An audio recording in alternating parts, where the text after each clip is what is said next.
Hello everyone, welcome to my class. चलिए आज हम लोग एक नया टॉपिक स्टार्ट करते हैं जो कि सेंटेंस से रिलेटेड है, जो कि हमारा फ्रेज एंड क्लॉज। इस टॉपिक में बहुत सारे कंफ्यूजन्स रहते हैं। आज हम लोग थोड़ा इसको ब्रीफ में लेते हैं। मैं अलग से क्लॉज का पूरा क्लास करवाने वाली हूँ, ठीक है। चलिए ये चीज़ स्टार्ट करते पहले, जो कि है मेरा फ्रेज। तो होता क्या है, फ्रेज क्या होते हैं। यहाँ पे मैंने डेफिनेशंस और इनके कुछ फीचर्स लिखा हुआ है जिससे आप आसानी से आइडेंटिफाई कर पाएंगे सेंटेंस में, ठीक है, कि फ्रेज क्या है और क्लॉज क्या होते हैं। देखिए फ्रेजेस क्या होते हैं, it is a group of words.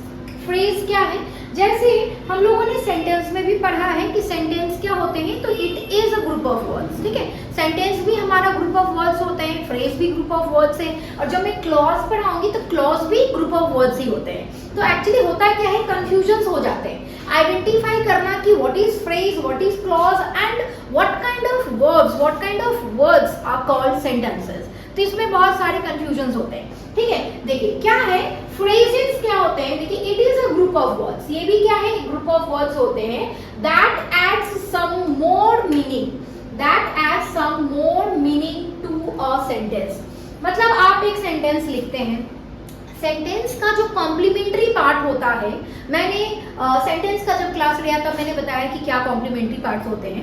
तो सेंटेंस फ्रेज जो है ग्रुप ऑफ वर्ड्स है जो क्या करता है, ऐड करता है सम मोर मीनिंग, और भी ज्यादा मीनिंगफुल बनाता है सेंटेंस को टू अ सेंटेंस, ठीक है। It is a group of words that adds some more meaning to a sentence, ठीक है। आई होप ये टॉपिक क्लियर हुआ है आपका। ये जो मैंने पहला पॉइंट दिया हुआ है, फ्रेजेस क्या होते हैं, ग्रुप ऑफ वर्ड्स होते हैं, ठीक है। क्या होते हैं, ग्रुप ऑफ वर्ड्स होते हैं जो हमारे सेंटेंस को और ज्यादा मीनिंगफुल बनाने में हमको हेल्प करते हैं, ठीक है। दूसरा है कि we can not put phrase in the sentence category. अब आप बोलोगे कि मैम अगर ग्रुप ऑफ वर्ड्स हैं और उनका मीनिंग भी है तो आप उसको फ्रेज क्यों बोल रहे हो, सेंटेंस क्यों नहीं। तो इसका कारण ये है कि we cannot put phrase in the sentence category because it does not convey a complete sense. See, phrase gives us a meaning but it did not. ये हम लोगों को एक fully complete meaning show up नहीं करते हैं। इस वजह से इनको हम लोग क्या करते हैं, सेंटेंस की कैटेगरी में नहीं डालते हैं। क्लियर? नेक्स्ट जो मेरा टॉपिक है वो है it does not contain finite verb.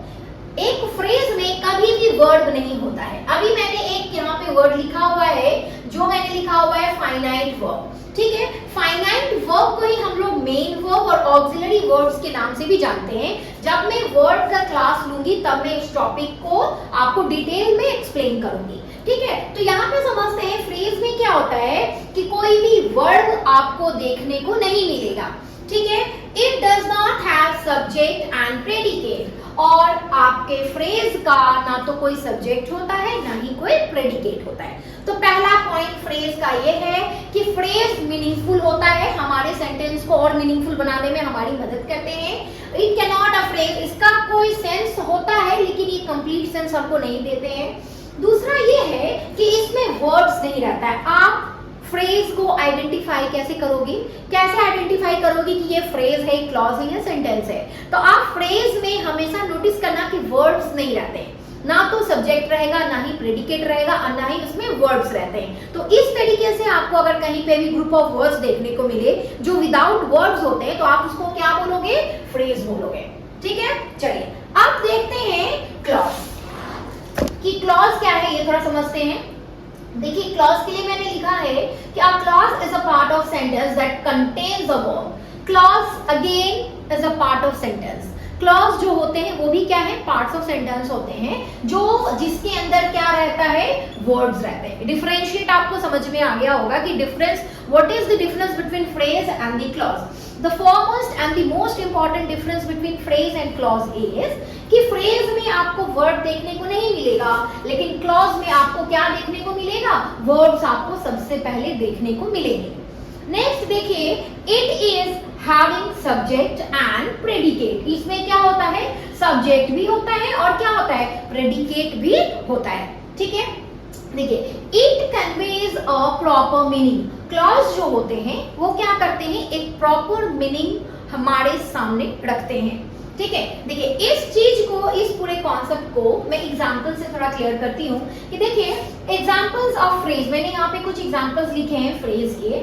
देखिए she is my best friend, आप बोलोगे मैम ये तो पूरा सेंटेंस है ना, ये तो फुल्ली सेंटेंस है, लेकिन अगर मैं बोलूं कि आप मेरे को बस फ्रेज बताओ कि फ्रेज कहाँ पे है, तो she is my best friend, तो ये जो बेस्ट फ्रेंड है ना, ये क्या है, एक फ्रेज है, ठीक है, ये क्या है, एक फ्रेज है, best friend. I have a red pen, तो I have a red pen में यहाँ पे मैंने कुछ फ्रेज लिखे हुए हैं, वो है हमारा अ रेड पेन, ये जो है एक फ्रेज है।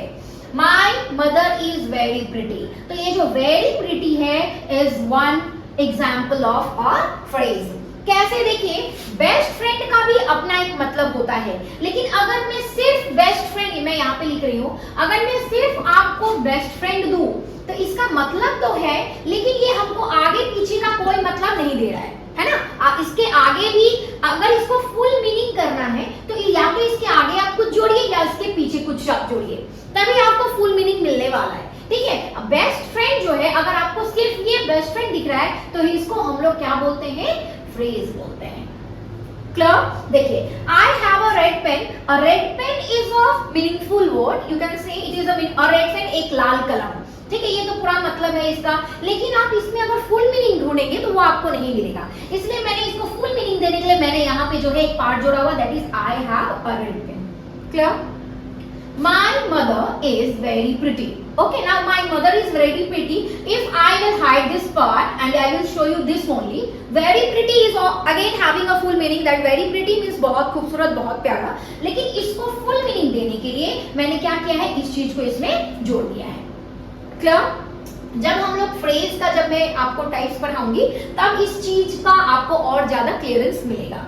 नेक्स्ट देखिए मैंने यहाँ पे एग्जांपल्स लिखे हुए हैं, that is examples of clause, clause के एग्जांपल्स है, क्या है, देखिए आई वेंट टू स्कूल, ठीक है, आई वेंट टू स्कूल, तो ये एक पूरा का पूरा, ये आई से लेकर स्कूल तक ये पूरा का पूरा एक क्लॉज है, ठीक है।